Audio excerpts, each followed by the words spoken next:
ওই তো একটা বেগুন গাছ। যাই, আমি বরং বেগুন গাছটার তলায় লুকিয়ে পড়ি, নইলে শয়তান জাদুঘরটা টের পেলে আমাকে ধরে নিয়ে যাবে। পরি উড়ে উড়ে একটা বেগুন গাছের ফুলে ঢুকে পড়লো। তখনই এক শয়তান জাদুকর সেখানে এলো। কোথায় কোথায় গেল পরীটা? না না, ওকে কিছুতেই ছাড়া যাবে না।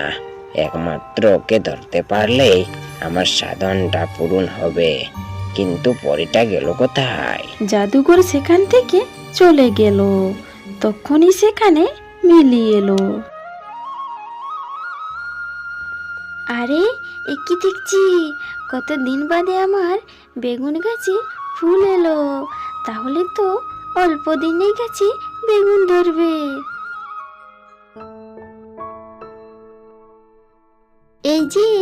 এই যে মিলি, এখানে কি করা হচ্ছে? কাকিমা, দেখো আমার বেগুন গাছে কি সুন্দর ফুল হয়েছে। আদিক্ষেতা দেখে আর বাঁচি না, যেমন বাবা তার তেমন মেয়ে হয়েছে। আজকেই আমি উপড়ে ফেলবো। না না কাকিমা, গাছটা উপড়ে ফেলো না। কত শখ করে গাছটা আমি লাগিয়েছি। তুমি বলো আমায় কেন ডাকছিলে? বেলা তো অনেক হলো, একটু পরেই আমার মেয়ে ঘুম থেকে উঠবে। ওর জন্য কোনো নাস্তা পানি করেছিস? ইস, একদম আমি ভুলে গেছি। আমি এক্ষুনি যাচ্ছি কাকিমা। ভুলে গেছিস তাই না? তোর বাপ মা মরে গিয়ে তোর কথা ভুলে গেছে তাই না? আমাদের ঘাড়ে চাপিয়ে দিয়ে। কই, আমরা তো ভুলতে পারি না।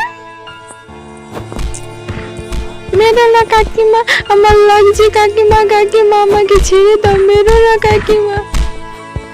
হ্যাঁ, আর একটা কথা, তোর কাকা এলে আমার নামে নালিশ করিস না।